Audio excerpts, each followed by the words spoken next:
Ils veulent te détruire pour s'enrichir, mais ta voie de vie. Congo, Mwana Congo,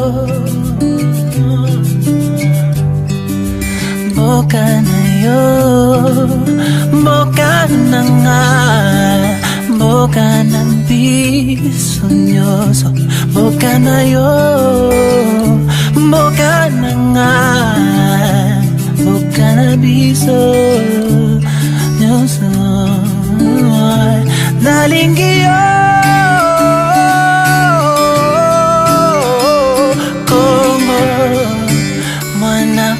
Lobby Koya et là promettre bisoté et va promettre biso élection te biso to là promettre biso ko kende na ye élection te toi on a besoin de promettre biso élection te parce que pour Nabiso Joseph Kabila c'est fini si quoi tout à l'avenir Yamboka. Vous l'avez remarqué, c'est un endroit assez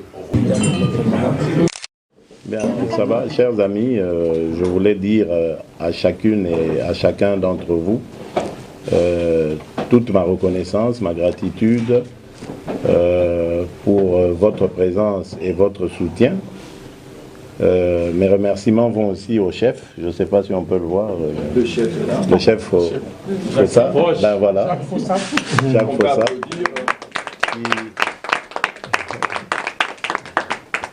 Qui a une main magique et qui, par ce repas, va graver en moi un souvenir inoubliable. Je connais l'endroit, je reviendrai sûrement. Merci à chacune et à chacun, comme je disais. Le Congo est dans une phase très critique en ce moment, mais en même temps une phase décisive pour son avenir. Je compte sur chacune et chacun d'entre vous pour nous accompagner dans ce combat, un combat très difficile, un combat où nous allons sûrement y laisser beaucoup de nos amis, beaucoup de nos compatriotes, parce que déjà beaucoup sont morts. Nous avons affaire à une dictature féroce. Ceux qui ont vécu la dictature Mobutu n'ont aucune idée de ce que nous vivons aujourd'hui. C'est pire que ce que nous avions vécu il y a maintenant plus de 20 ans. Mais je crois qu'avec l'aide de Dieu et l'aide de notre peuple, nous y arriverons. Parce que c'est un devoir, nous devons léguer aux générations futures un Congo prospère, un Congo libre, où ils seront heureux de vivre et où ils seront fiers d'être nos descendants, parce que nous nous serions battus pour eux. Et c'est possible, ce défi. Le Congo est un pays riche, très potentiellement riche, mais malheureusement dont la population est sûrement la plus pauvre de la planète. Nous allons réussir la performance de faire de ce pays une puissance à la fois régionale et même un exemple dans le monde. Parce que nous sommes convaincus que les Congolais veulent aller de l'avant et nous sommes là pour les faire avancer. À chacune et à chacun, je dis encore merci et que Dieu bénisse la République démocratique du Congo. Merci.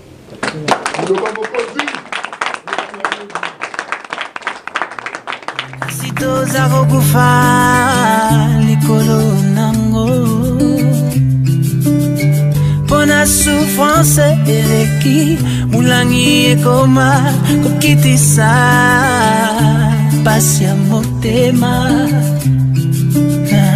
Zambe Zambe tokochalo sambo na biso Lobby Koya et là promettre bisoté et va promettre biso élection te biso to là promettre biso ko kende na ye élection te toi on a besoin de promettre biso élection te parce que pour Nabiso Joseph Kabila c'est fini si quoi tout à l'avenir Yamboka.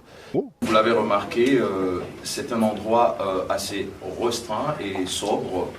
Nous avons un invité de marque parmi nous qui est le président du Rassemblement, le leader de l'opposition en République démocratique du Congo, le SGA de notre parti.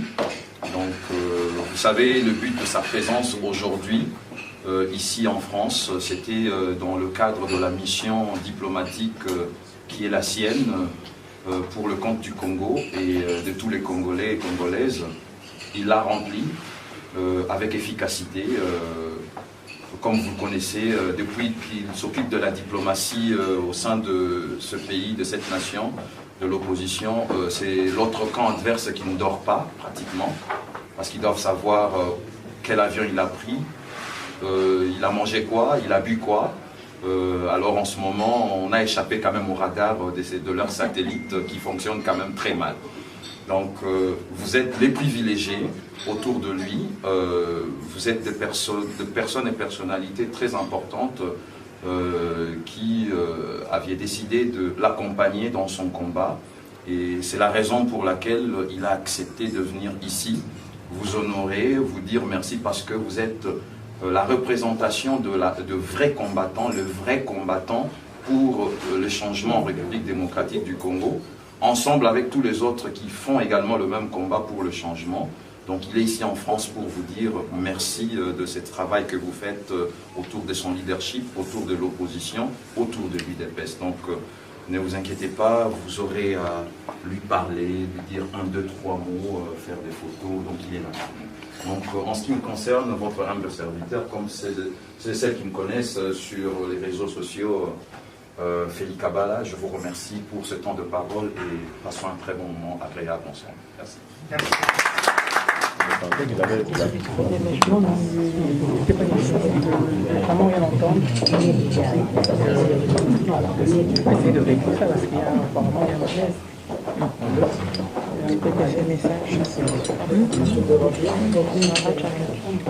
Quand tu vois les problèmes qu'on a au Congo, tu regardes avec les malaises en attendant pour ça. Tu vois, moi je vais perdre le temps à régler des problèmes comme ça alors qu'on a des problèmes sérieux. Tout d'abord la mort de l'opposant congolais était exécuté à Bruxelles, en Belgique. Les plus connus de la planète, les professeurs des élèves, les maîtres des écoliers, Analélie Papa, B53, Mokongo et Nzoko. Ntango etani, moi ebimi, toyoki sango. Tshisekedi wa Mulumba kei mwana ya Congo makila ya Congolais esopani na mboka ya Belezika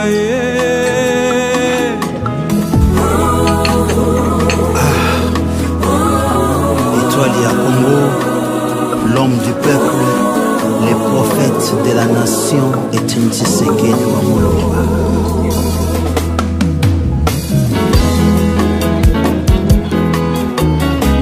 Félix Antoine Tshisekedi, les rangers, les Josué, tous les la papa, pour attirer biso héritage. Ya titi, zamba ya chinda ya azala kali ozara, azala kili ozara.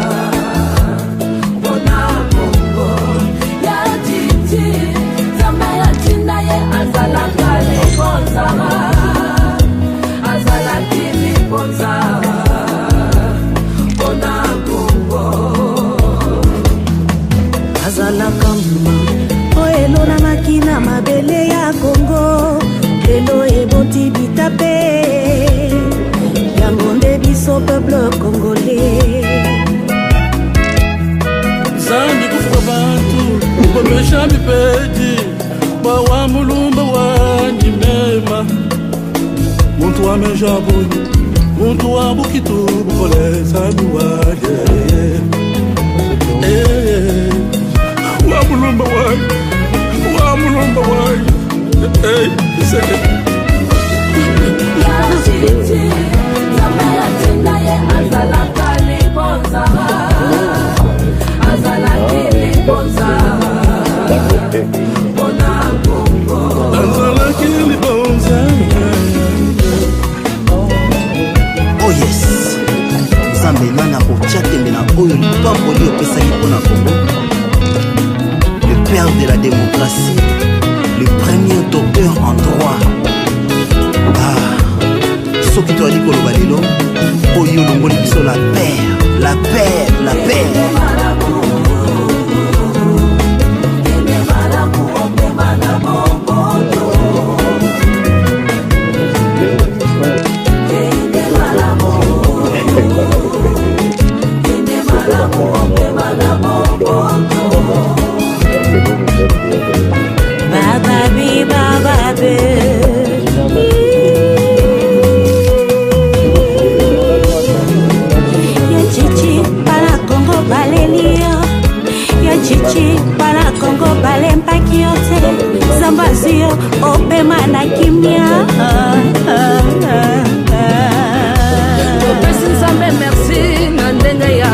soki biso ya titi pasi na motema kasi ya motuya ya titi ya tikeli biso nde bolingo ya Kongole Kongole ozala bomoko isanga bisi nakoli alobi na yo kinsala akisanga koloba na kufa lisusu nzala te lokola l'élaborer ses enfants vraiment vous a cherché mwana ya mboka ye maloba papa tikelaki bana na ye eza makambo ya le produit Apple Félix Tshisekedi wa Mulumba nalobi boye bandeko nanga natala bina miso boye nalobi boye Tshisekedi Félix Tshisekedi azana droit ya kosala ba conférence na ye na mboka mundele ndenga lingi c'est un politicien mutu ta mot côté azana droit ya kopekisa Félix asala ba conférence na poto arrêtez cette histoire là Félix a kosala ba conférence na poto ndenga lingi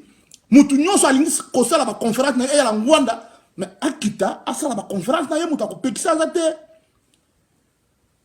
bino bozana droit te bo pekisa mutu asala ba conférence Félix a kosala ba conférence biso chiko d'abord pour commencer bana poto Bruxelles baba ma certes ba Teams mutu na mutazan 4 batunaito o balingaka IDPS Félix kokita mbalo na Paris bokende koyamba ye bokende koyamba Félix en triomphe bokende koyamba Félix Tshisekedi wa Mulumba aza leader o le produit Apple à cause de sa fiabilité et de son éthique.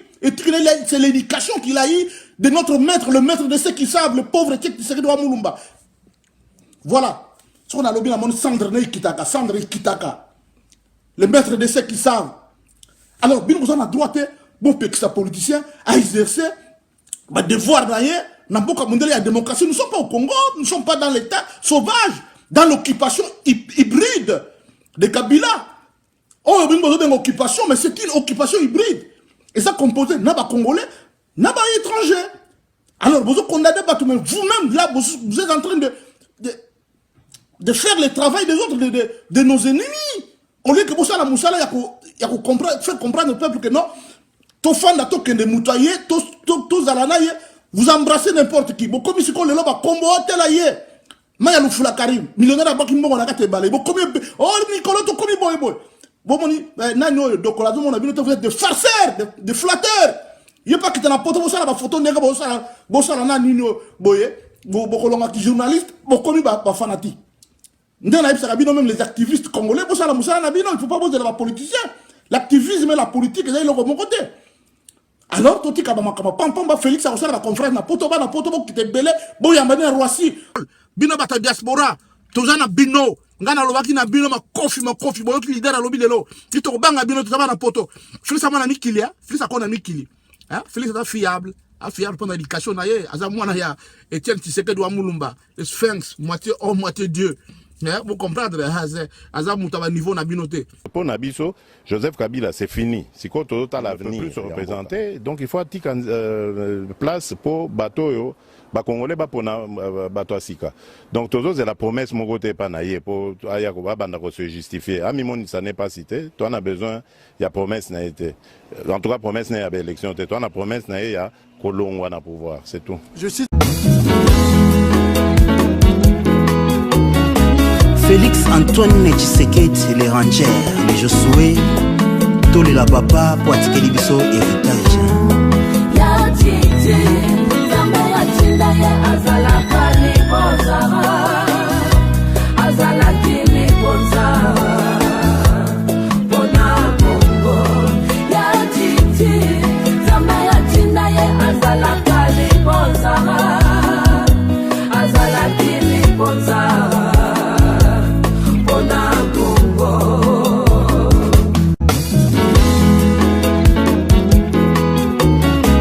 Félix Antoine Tshisekedi, les rangers, les Josué, tous les la papa, pour attirer biso héritage.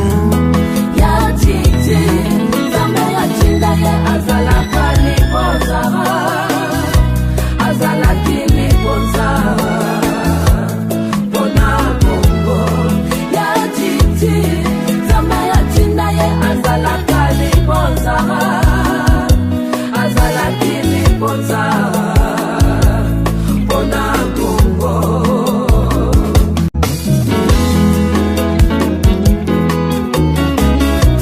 Antoine Tshisekedi, les Rangers, les Josué, tous les la papa pour attirer biso héritage.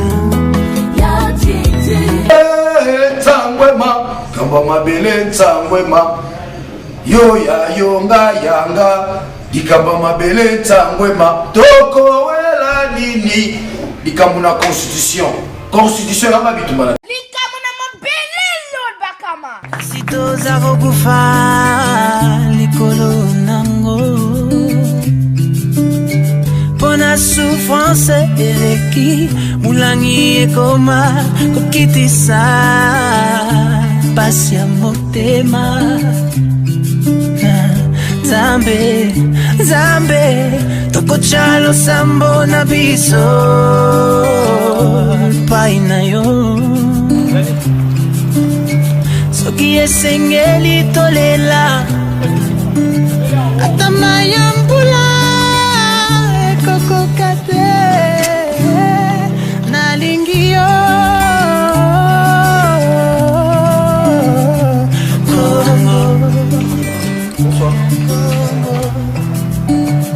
Banyokolio boka na biso